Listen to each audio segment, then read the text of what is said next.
In all my time with fiction, I've found that you can often tell a lot about how the creators of a story view the world from how they treat love. When Tolstoy describes the peace, the rapture, the joy, the terror in falling in love, we see a man interested in the people around him and how they think and feel, eager to fill us in on what he thinks he's learned. When early comic book writers used love primarily as a means to give their heroes tragic backstories or to raise the stakes of a rescue, we see a transactional view of human relationships as secondary to the parts of the story that make it interesting. And when beloved children's book series author J.K. Rowling ends her story by lovelessly pairing off her characters into stale and tepid relationships devoid of joy, warmth, or human affection, we commend her for writing what she knows. In that vein, let's have a look at what the disparate and wildly varying in quality works of early Magic the Gathering storytelling might tell us about relationships. The world of early Magic storytelling is dark, murky, and if you want paper copies, hideously expensive, but we do our best with what we can. Starting with the thing most like what we might expect, we see Krovax, who, and I say this without a hint of irony, is perhaps the earliest incel I've yet found in fiction. Modern Magic fans might have absolutely no idea who Krovax is, and answering that question properly would be a very different and I think less interesting video. Krovax, in short, was a noble in the province of Urborg on Dominaria, and like all men of wealth, his money isolated him from the people around him, preventing him from making any real friends, and his parents were too busy managing their grand estate to ever give Krovax the time of day. His only companion was the family's literal guardian angel, a dark figure trapped inside an artifact controlled by Krovax's family and obedient to all of Krovax's whims but one. As an angel, she could not love him. This upset him to no end, and though he'd eventually try to get over it by taking the angel with him and being part of the superhero team for a while, he eventually returned home and found out that without the guardian angel, monsters had torn his family and their estate to shreds. Staying to rebuild in the empty shell of his wrecked manor, Krovax's fixation narrowed even further onto the angel, who simply couldn't love him, and he became convinced that the artifact was to blame. It was preventing her from accessing her true heart and emotions. He smashed it in an effort to free her, and in some manner did. She acted on her first individual desire and flew away at once. Later, when Krovax's superhero buddies busted him out of retirement for one last big job against the forces of evil, everything was going fine until they encountered an enemy group led by none other than the evil angel herself. Seeing her act against him directly wounded Krovax deep in his soul, and he spent the better part of the fight howling, impotent and useless. Eventually, his anger got the better of his pain, and he shattered her with a single stroke of his sword, destroying the object of his affections for having the gall to disobey his every whim and want. Like all men whose perception of women centers around unhealthy fixations with owning beautiful things, this destruction brings Krovax no joy. Instead, it curses him into a hideous half-life of being an evil vampiric overlord and posting on r/brain cells. If this story has a moral, it's probably that we should dismantle unjust economic hierarchies because it's just so unfair to the poor lonely men at the top.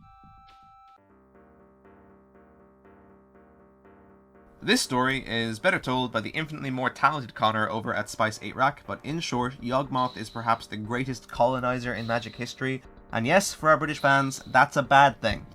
Armed with hideous self-assurance that his way is best and interested only in judging such matters in terms of blood and devastation, Yagmoth is in some ways an archetypal character draped in black, the colour of ambition and power at any cost.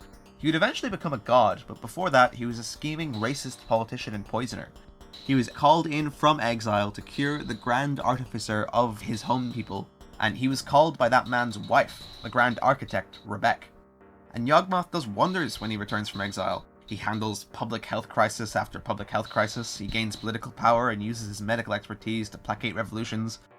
In his time, he's definitely using Rebek for her political power and her position, but the two also fall in love. And this is the interesting thing. Though Yagmoth is certainly manipulating her, as he grows ever more powerful, eventually finding another world and using its secrets to become that god, he never actually seems to stop loving Rebek. As time goes by, he could have anyone, anything, and he could take Rebek and manipulate her into whatever he wants, but he never does that. He always gives her her autonomy. He seems to want her to love him as she is. Newer fans might see cards like Yagmoth's Will and Yagmoth's Vile Offering, and they might see old cards set in Yagmoth's world Phyrexia, and it's easy to see him as something completely alien and inhuman. But he never really got over that old love. It was her privileged position in his heart that allowed her to betray him and trap him on Phyrexia for thousands of years. If this story has a moral, it's that behind every unstoppable dark god bent on conquest is a human being with feelings that can lead them to make stupid decisions. I think the idea of a walking flesh-mist monstrosity Yagmoth of Phyrexia just liking a girl is kind of interesting all by itself. So far, I've been relatively impressed with the love stories magic has to offer, and even the smaller ones betray a relatively sophisticated sense of what romantic relationships can entail. Stories like Joda and Jorah, two immortals on Dominaria who began to date almost entirely because of that one thing they have in common: they both live a very long time. That relationship doesn't work out because love isn't always convenient, and one thing in common isn't really sufficient to build a lasting relationship. But look at Tibor and Lumia, two guild mages on the plane of Ravnica, who have nothing in common and show that one way to have a successful relationship is to find someone whose personality is complementary to yours. They work really well together. Also, in researching this topic, I found a strange sub-theme of male teachers marrying their female students. Baron, Archmage of Telerian Academy, who just got a new card, marries his student Rain, and in fact she was chosen for him as part of an arranged marriage to do like eugenics. That was a weird one. And older fans might know Hercule and Drafna, and they had a similar student-teacher relationship in the College of Latnam.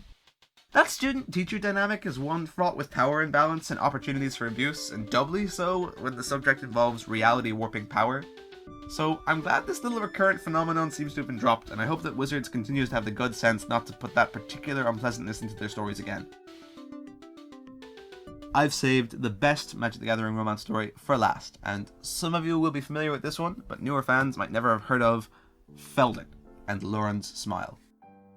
Felden and Loran were a couple who lived on a small estate on Dominaria. Loran had been a talented artificer, studying under the great Urza himself, but Felden was more interested in magic. As a red mage, he had dominion over the mountain, flame, and lightning itself. Both had suffered injuries after a long war. Felden could no longer walk without the use of his powerful magical cane, pulled from a glacier so long ago, and Loran had lost the use of an arm when captured and tortured by the enemy for information on weapons of mass destruction. But for the last decade, things had been quiet. Both of them had tended a little garden and were happily retired. When Loran died of natural causes, Felden was stricken with grief. For days he would sit by the fire, using his dominion over flame to shift the embers to make it that sad, warm smile that Loran would always have on her face. But less than a week into this routine, he knew he'd have to do something different. So perhaps the saddest quest in the history of magic begins. First, Felden turns to Loran's old notes, having his servants procure ancient brass and strange wires, ligatures, materials for blowing glass. He creates and recreates the living image of his wife in artifice, again and again and again, trying to get it right, failing each time but getting a little bit closer.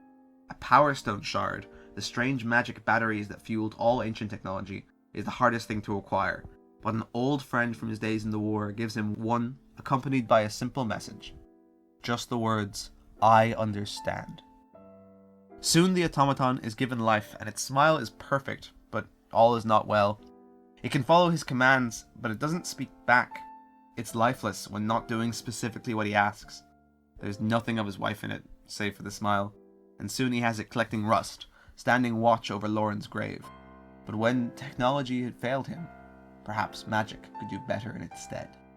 The red magic he knew, the magic of the mountain, was more involved in destruction than creation, but he knew there would be other mages with different skills, and so he packed his things and began to wander. Soon, he heard tell of a shaman in the woods, a green mage, and the two met and conversed. But green magic only has dominion over the living. The shaman could not help the dead. He did tell Felden of a sorceress of wind and sky, and so Felden ventured to her. On a hideous beach covered in leprous grey moss, he found a little pocket of beauty, with white marble sand, and a radiant young woman. After giving her an exhaustive description of his time with Loran, this sorceress conjured his wife, and she did so perfectly. But Felden found upon embracing her that this Loran was only an illusion. Blue deals in dreams and illusions. It cannot produce anything of substance. The sorceress told Felden of a dark mage in the foul swamp who might help, but warned his price would be steep. As Felden left, he kissed her hand, and though she seemed radiant and young, her skin was weathered and wrinkled to his lips. The marble white sand around her home was an illusion too. This woman was doing her best to paper over an ugly reality with petty lies. Felden knew that that's not what he wanted. The necromancer in the swamp introduces himself badly.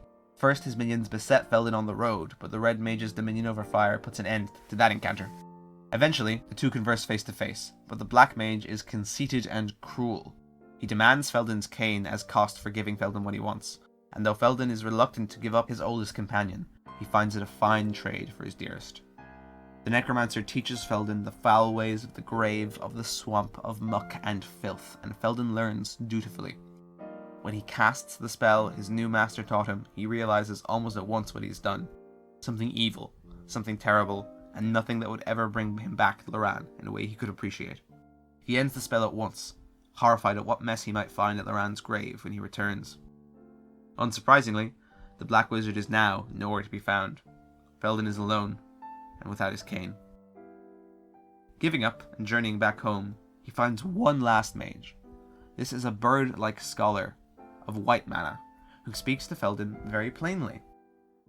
With white magic, he might find he can give his memories physical substance, create simulacrum of things that he knows dearly. Feldon stays with the scholar for 2 weeks, studying what it is that makes that man a scholar, and finds he can create a kind of archetypal scholar with which to spend his time. Empowered by this new ability, Feldon returns home and locks himself in his chambers. He has no doubt in his mind as to whether he can do what needs to be done, for there is nothing he knows so well as Loran. When he creates her, she is happy to be back, but both of them know that it cannot last. This simulacrum is no more than manifest memories, and it is confused as to why Feldon has brought it back in the first place. Feldon answers honestly. "You are here," said Feldon, taking a deep breath, "so that I can say goodbye." The spell Loran paused, then smiled slightly. "I understand," she said at last.